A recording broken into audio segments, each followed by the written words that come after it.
부터 250년 전 프랑스 혁명 때의 일입니다. 루이 16세와 왕비가 시민광장에서 단두대의 이슬로 사라졌을 때 흥분한 군중들은 말합니다. 이제 왕과 왕비가 죽었으니 왕자도 끌어내서 죽여야 한다.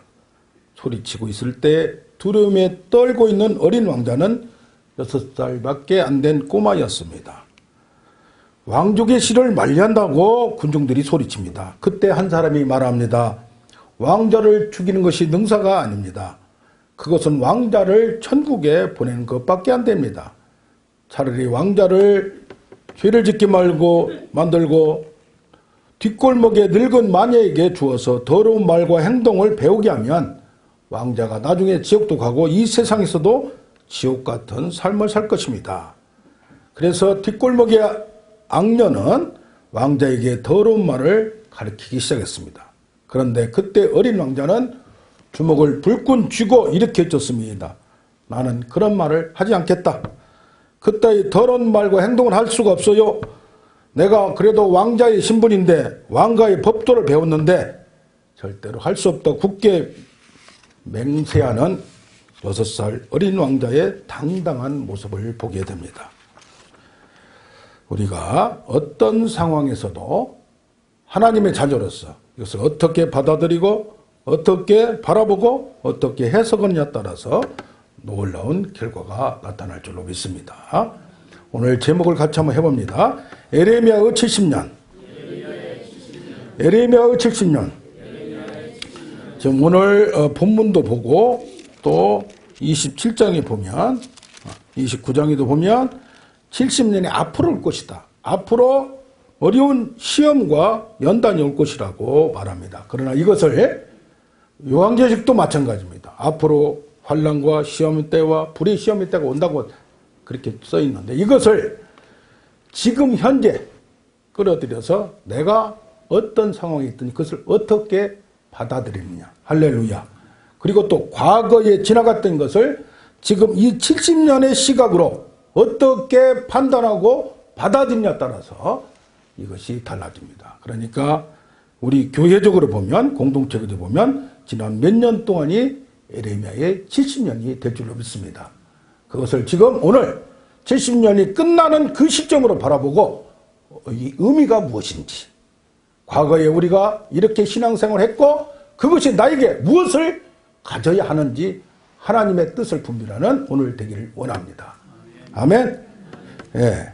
첫째로 에레미야의 70년은 징계의 70년이었습니다. 왜냐?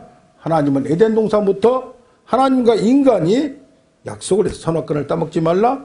그런데 먹는 날에는 반드시 죽으리라. 그러나 인간은 자기의 유혹이 올 때에 방비하지 못하고 연약한 그 본성 그대로 무너지고 맙니다. 그래서 거기에서 에덴 동산에서 추방을 당하고 또 모세의 율법을 줬을 때도 이 법대로 행하면 너희는 하나님의 축복을 향유하리라 누리리라 했는데 결과적으로 그것을 못했다는 얘기입니다. 여기 지금 70년이라는 얘기는 가나안 땅에 들어온 이후로 900년이 흘렀습니다.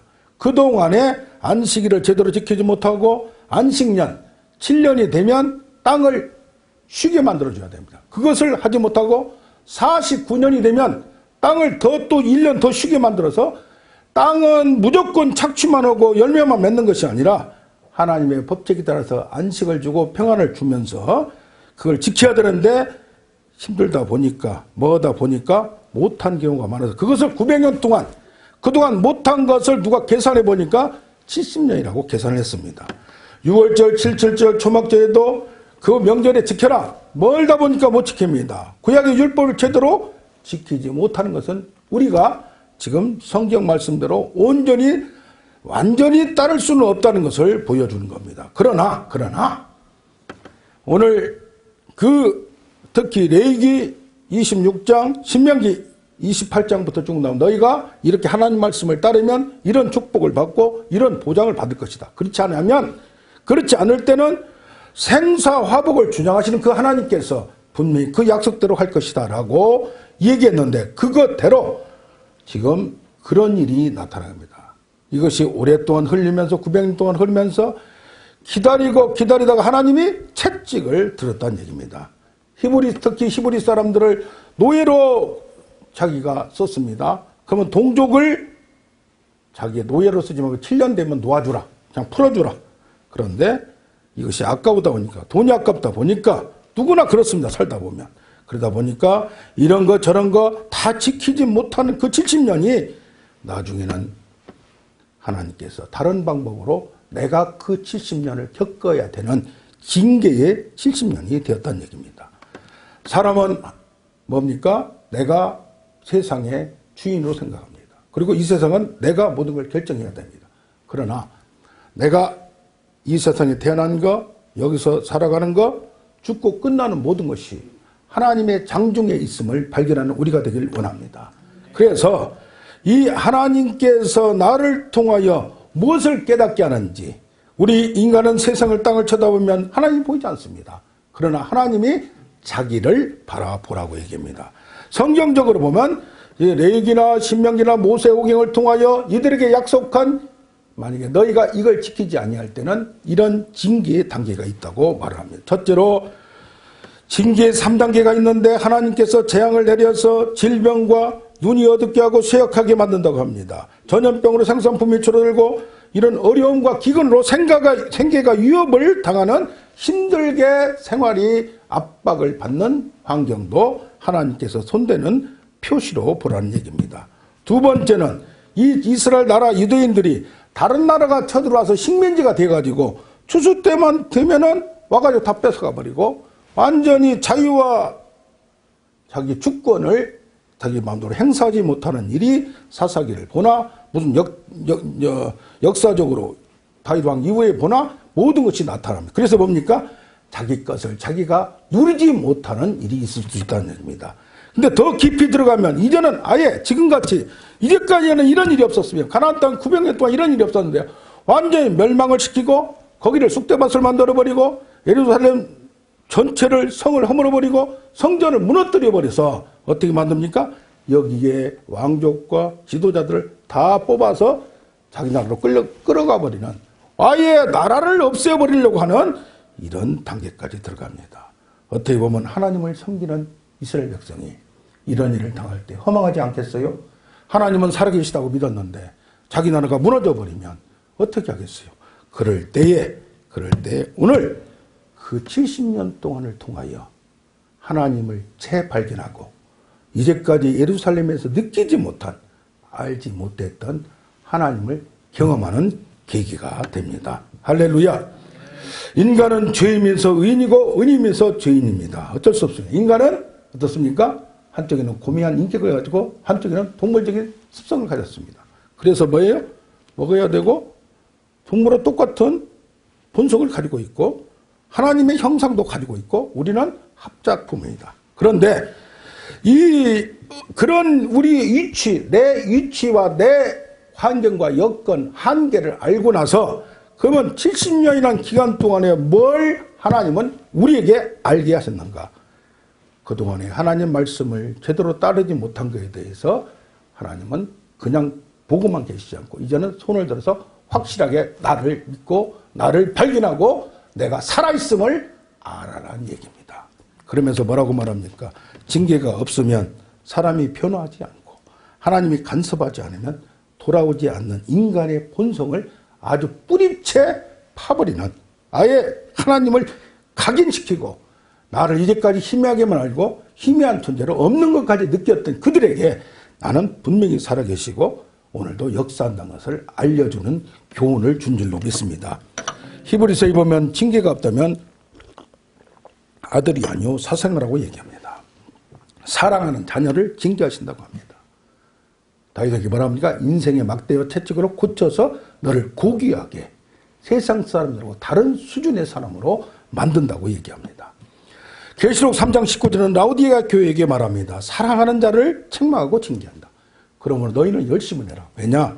이들은 미지근하고 뜨겁지도 차지도 아니하면서 나는 부자다, 나는 부족함이 없다고 하는데 실질적으로 하나님의 시각으로 보면 공고한 자요, 가련하고 가난하고 눈멀고 벌거벗었다는 얘기예요. 영적 상태가, 나의 영적 상태가 그렇다는 얘기예요.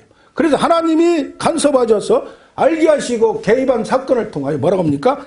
내가 문 밖에서 두드리노니 내 음성을 듣고 내가 지금 너에게 무슨 일을 하고 있는가 깨닫고 문을 열면 너와 나와 새로운 나라를 만들고 하나가 된다는 얘기입니다. 할렐루야. 인간은 누구나 그렇습니다. 깨닫는 게 은혜가 될 줄로 믿습니다. 할렐루야. 누구나 인간은 땅을 쳐다볼 수 없고 땅을 걸어갈 수밖에 없고 실망하고 낙심할 수밖에 없고 그럴 때에 하나님을 발견하는 것은 하나님의 직접적인 은혜와 하나님의 개입이 없으면 하나님을 깨달을 수가 없습니다. 할렐루야. 그렇다 보면 과거의 70년 동안은 내가 그동안에 하나님 말씀을 제대로 못 지켰다는 나는 죄인일 수밖에 없고 지킬 수 못하는 연약성이 있었다는 것을 고백하면서 아하, 이걸 통하여 나를 새롭게 만드는 하나님의 작업이었구나를 깨닫는 우리가 되길 원합니다. 할렐루야. 우리는 성공과 쾌락과 축복을 원합니다. 당연히 하나님의 나라의 백성으로서 그 땅을 통치하고 지배해야 됩니다. 그러나 어떤 경우에 하나님보다 세상을 더 사랑하는 것 자체를 바꾸자는 얘기입니다. 나를 사랑하되 내가 너에게 능력을 줬을 때 이 능력으로 세상을 지배하고 통치하고 내가 너에게 주는 모든 영광을 네가 책임지고 관리하고 이어나가라는 얘기입니다. 할렐루야. 그러면서 이 사람들은 왜 이 땅을 안식년, 희년, 그 다음에 노예 종도를 풀어주지 않았느냐. 자기의 탐욕 때문에 더 부자가 되려고, 더 편하려고, 자기가 권력자가 되려고. 그런데 하나님의 말씀에 따라서 이들이 혹사시키고 사람을 혹사시키고 땅을 혹사시키다 보니까 70년 동안 이 사람들을 데리고 가서 이 땅에서 다른 땅으로 데려가면서 그 땅은 오히려 그 기간이 휴식의 시간이고 안식의 시간이 됩니다. 할렐루야.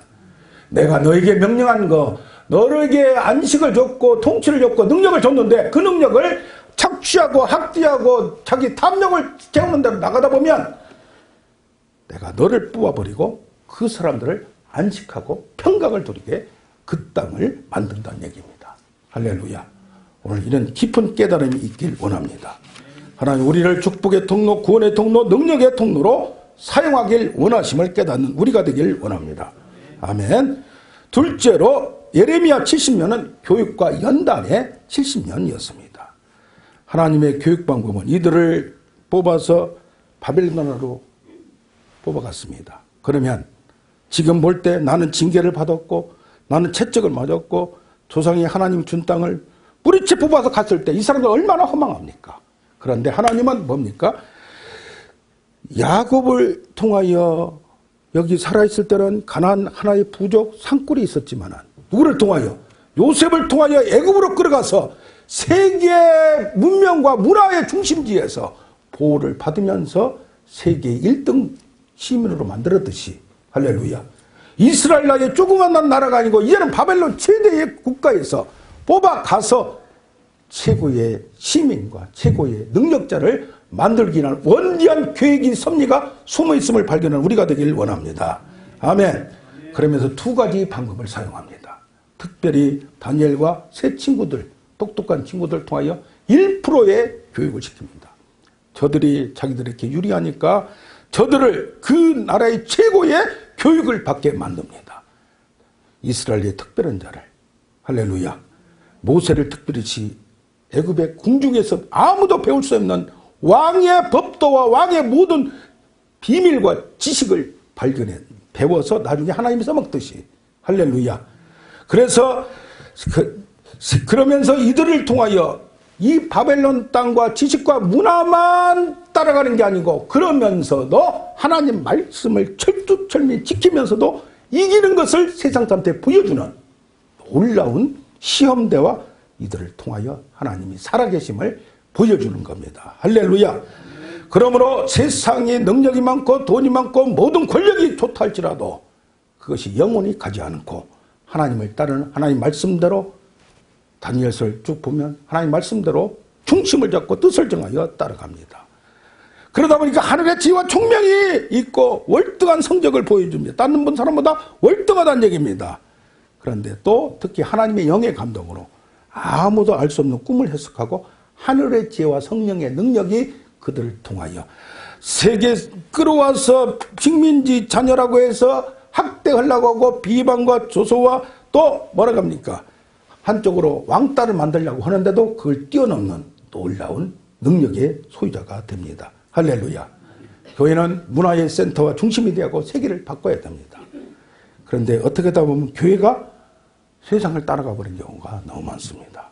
우리는 능력자가 되어서 세상을 바꾸고 모든 걸 바꿔나가는 우리가 되길 원합니다. 특수교육이 있는가 하면 나머지 99%는 아주 처절한 강제 노동을 통하여 현장에서 급알강가라는 그 테두리 내에서 강 곁에서 살 터전을 마련해 주니까 거기 살면서 뭐합니까?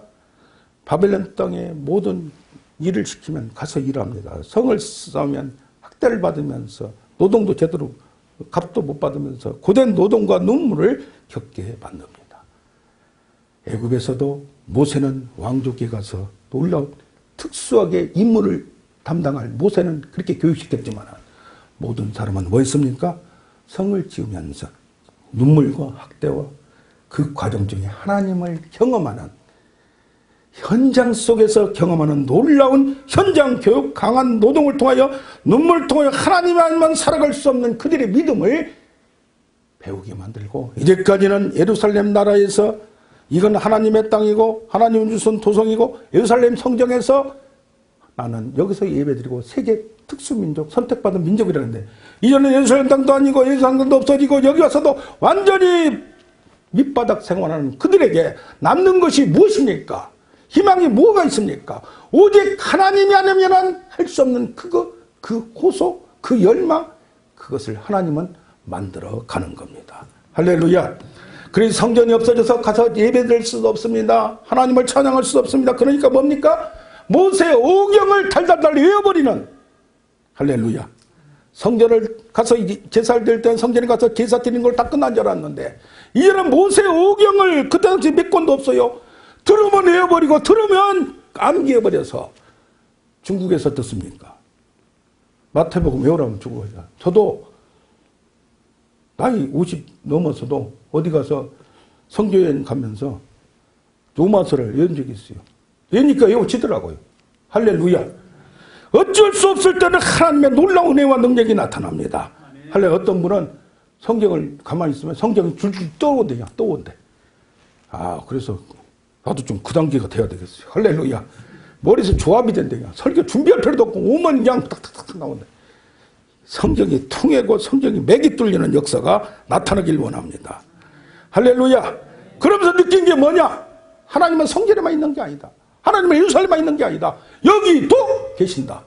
하나님은 좋은 장소만 있는 게 아니다. 여기서 피눈물 나고 학대받고 살기도 힘든 이 생활 속에서 하나님은 나와 함께하는 하나님, 세계를 경영하는 하나님, 바벨론 왕도 한번 들었다가 흔들어 버리니까 사람 바뀌고 그러면서 하나님을 믿는 믿음이 달라지는 겁니다. 할렐루야. 환경에 좋을 때는 하나님이 살아있다고 성전이 웅장할 거 그물을 때는 하나님의 영광이니까 보여주기니까 그랬습니다. 지금 처절하면 성전도 없어졌습니다. 누가 너희들이 하나님이냐고 내가 봐도 그렇습니다.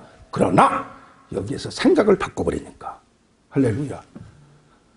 저도 구시대라서 성전이 없고 뭐 하면 이게 좀 그랬어요. 그런데 신앙이 깊어갈수록 할렐루야. 체험이 깊어갈수록 이제는 장소 개념을 떠나는 겁니다. 할렐루야. 한국 교회가 어떻게 보면 유행적인 데 빠져있고 나 자신도 구세대다 보니까 빠져있는 걸 철저하게 회개합니다. 사람들이 많이 올 때 큰 교회 저 사람은 능력자고 대단한 것 같죠. 그러나 하나님 볼 때는 그렇지 않습니다. 하나님 볼 때는 그렇지 않습니다. 할렐루야. 할렐루야. 뭡니까? 이스라엘의 광야 생활 40년을 통하여 너희 광야길을 기억하라. 내가 너를 어떻게 훈련시키고 시험했는가를 봐라. 아무것도 먹을 게 없는 데서 너를 먹였지 않느냐. 우리는 먹고 사는 문제 때문에 탐욕 때문에 그거 뭐가 없으면 안 되는 것 같은 그런 신앙밖에 없다는 것입니다. 그런데 뭡니까? 하나님이 시험한 과거의 우상 숭배 이들은 그러다 보니까 없으니까 어디로 돌아갑니까? 애굽으로 자꾸 가려고 합니다. 다시 돌아가려고 합니다. 자기 탐욕을 채울 수 있는 대로 애굽에 여기는 먹을 것도 없고 돼지고기도 없고 구춧가루도 없고 아무것도 없습니다. 애굽의 우상을 아직도 마음속에서 떠나지 못하는 먹고 사는 문제에 있었대. 그것 때문에 어쩔 수 없이 끌려다니는 그것을 보고 광야에서 사막에서 뭘 가르치는 겁니까? 네 힘으로 아무것도 할 수 없다는 걸 가르칩니다. 할렐루야. 하나님을 믿는다는, 예수를 믿는다는, 말로만 믿는 게 아닙니다. 뭡니까? 내 힘으로 세상을 살아갈 수 없고 내가 무능력자고 나는 비참하고 죄성을 가질 수밖에 없는 내가 하나님이 도움 없이는 나는 살아갈 수 없음을 고백하는 게 우리의 믿음입니다. 할렐루야. 뭘 좀만 가지면 자기가 잘난 것 같지만은 그렇지 않다는 얘기입니다. 그러면서 뭘 얘기합니까? 이 광야의 땅에서 힘들다 보니까 저 바벨론에서 학대받다 보니까 애굽에서 학대받다 보니까 미래를 좀 바뀌어보는 약속의 땅 진짜 평안의 그 장소를 사모하는 겁니다. 내가 몸으로 힘들 때 건강을 사모하는 겁니다. 내가 먹고 살기 힘들 때 이것이 바뀌길 소망하는 겁니다. 이 땅이 싸우고 사랑이 없을 때 사랑이 넘치는 장소를 추구하는 겁니다. 천국을 추구하는 겁니다. 할렐루야. 그러면서 뭐라고 말합니까? 너는 기도하라. 바벨론의 평안을 위하여 기도하라. 부르짖으라. 내가 내게 부르짖으라. 그리하면 내가 응답하겠고 크고 비밀한 일을 내게 보이리라. 이를 행하시는 여호와, 만들어 성취하시는 여호와. 만들어 가는 거예요. 너는 동서남북으로 가라. 내가 지시할 땅으로 가라. 아브라함에게 얘기했는데 지시 미리 딱딱 해주면 지시할 땅, 미래예요, 미래. 답답해요. 갈 바를 알지 못하고 갔다고 했어요. 그러나 갈 바를 알지 못하고 이끄는 대로 여러 가지 방법으로 가다 보면 하나님께서 자기 길로 인도하십니다. 할렐루야. 할렐루야. 그래서 우리가 하나님이 허락한 장소, 축복의 땅, 거기를 사모하는 우리 이 세상에서는 내가 만족할 수 없고 하나님의 나라 천국에서 완전 만족은 그때 누릴 걸 생각하면 여기서 주는 모든 것에서 천국을 누리는 겁니다. 할렐루야. 내가 지금 힘들다고 광야 생활하고 애굽 생활하고 바벨론 나가서 원망하는 것이 아니라 여기에서 천국을 내가 느끼는 겁니다. 할렐루야. 다른 사람이 고기를 먹을 때 라면 하나 먹으면서 라면 국물 먹으면서 눈물에 감동을 흘리는 겁니다. 할렐루야. 할렐루야. 천국은 여기 있다 저기 있다 아니고 내 마음속에 있는데 저 하늘나라만 그냥 사모하고 이 땅의 건 천국은 사모하지만은 내 마음의 천국, 환경을 초월한 거, 예루살렘도 아니고 성전도 없는 여기에서 하나님이 나와 함께 하니까 모세 오경이 철두처럼 내 머릿속에 팍 박혀버리니까 할렐루야. 하나님 말씀이 바뀌어버리니까 세상을 지배하는 놀라운 능력이 하나님이 나에게 있는 겁니다. 하나님의 능력이 나에게 있는 겁니다. 할렐루야. 그러다 보면 달라지는 겁니다. 그 뭐라고 하니까 나의 짐은 쉽고 가벼움이라. 모든 걸 하나님께 의지하고 하나님의 방법으로 하나님의 내 머리와 온몸을 채울 때 나는 자유와 쉬운 짐이란 얘기입니다. 나이 볼 때는 먹고 하루 건드기도 힘들고 나이 볼 때는 이러저런 환경이 어떻게 사노? 그러나 그 마음속에 평강이 있고 하나님이 그 때에 따라 돕는 평강과 은혜와 눈물과 돕는 손길을 통해서 하나님이 살아계심을 경험하는 겁니다. 할렐루야. 할렐루야.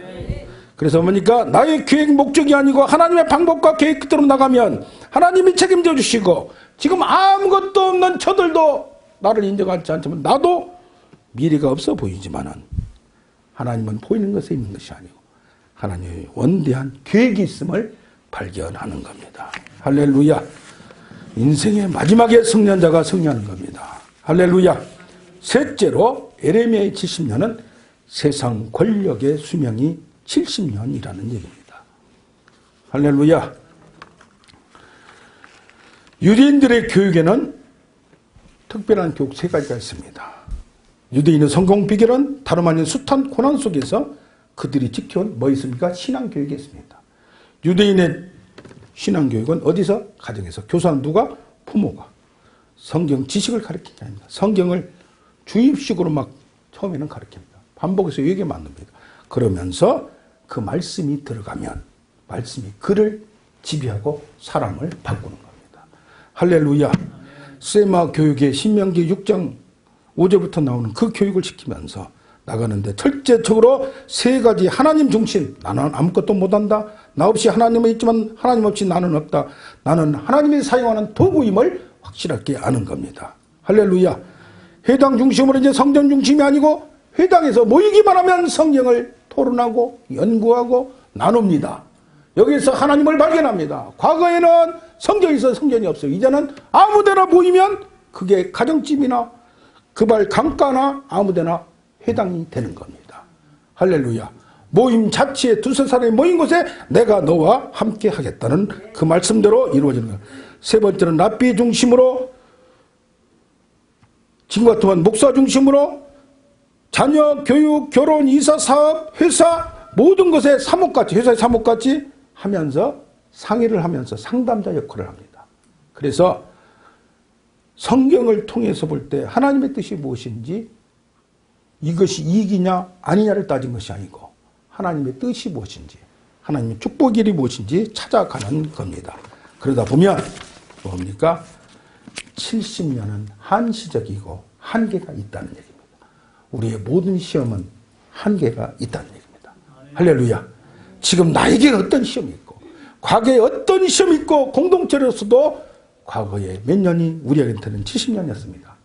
그러나 지금 모든 것이 끝났다고 지금 있는 것도 당장 내일 끝난다고 오늘 끝났다고 믿는 우리가 되기를 원합니다. 아멘. 그래서 헛된 영광은 한시적이고 잠시이며 이제는 그 시간이 끝나면 70년이 끝나면 하나님의 시대가 옵니다. 하나님의 평강이 흐릅니다. 할렐루야. 70년 동안 아까 말한 대로 예루살렘 땅은 안식을 누리게 됩니다. 그러면서 세상 어떤 나라도 영원할 수 없음을 보여줍니다. 여기 오늘 말한 대로 바벨론 나라가 70년 동안 너희를 지배하고 학대하리라. 그러나 70년 후에 그들이 멸망하리라. 이것이 역사적으로 보면 바벨론이 세워진 것도 자기 힘으로 되지 않았습니다. 오늘 시편 127편 교동문과 같이 하나님의 집을 세우지 않으면 집을 세우는 자의 수고가 헛되고 하나님의 성을 지키지 않으시면 파수꾼에 깨어있음도 허사로다. 할렐루야. 거대한 제국도 이 바벨론 나라가 다니엘서를 보면 어떻습니까? 벨사살 2인자 아버지하고 아들이 같이 왕위를 나눠 통치를 했는데 뭡니까? 이게 흥분되니까 귀족 천명하고 술을 따르는데 예루살렘에서 가져온 성경 기물에다가 술을 따릅니다. 그런데 벽에 뭐가 소리 났다 해서 뭐라고 씁니다. 메네 데겔 우바르신. 뭡니까? 하나님께서 이미 왕의 나라를 끝내기로 결정하셨다. 뭡니까? 데겔이란 말은 저울에 달아 부족함을 보였다. 그 말입니다. 하나님이 볼 때 부족함을 보일 때 때를 기다리다가 이 다음 날 그 나라가 멸망됐습니다. 그 다음 날 바로 페르시아가 쳐들어왔습니다. 할렐루야. 페르시아 고레스 왕도 자기가 왕될 기다리지도 않았어요. 자기 아버지가 그 군대 어디 장관이었는데 추대하다가 자기가 왕 되어버린 거예요. 할렐루야. 역사와 제국도 하루아침에 보냅니다. 여러분 아십니까? 1980년 중반에 고르바초프 새로운 사람이 하나 나타나서 러시아를 민주화시킵니다. 동구를 민주화시킵니다. 그 다음에 갑자기 술꾼 엘친이 나타나서 새로 한번 흔들더니 푸틴이 흔듭니다.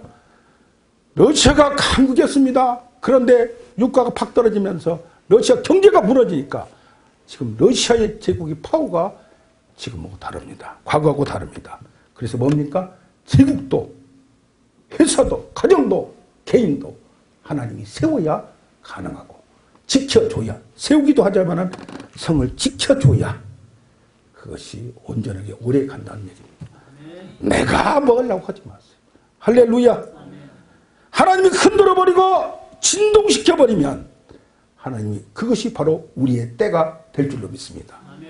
일본의 쓰나미가 이루어지고 뭐하니까 그들에게는 재앙이지만 우리에게는 든든하게 세워지는 우리가 될 줄로 믿습니다. 아멘. 북한 정권도 언젠가는 무너집니다. 누구는 김정은이가 정신병이 있다고 막 뭐가 돌아다니기도 해요. 예?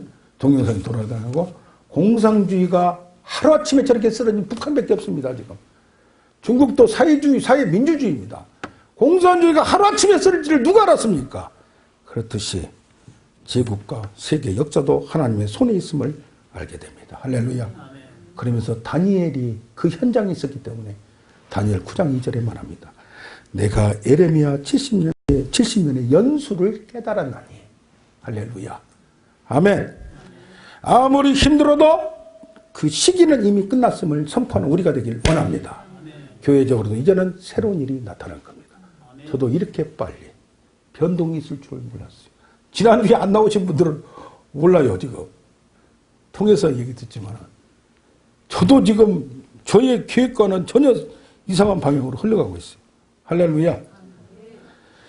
하나님의 나라는 이제 시작합니다. 세상의 때가 끝나면, 세상의 권력이 끝나면, 능력이 끝나면 이때 시작하는 겁니다.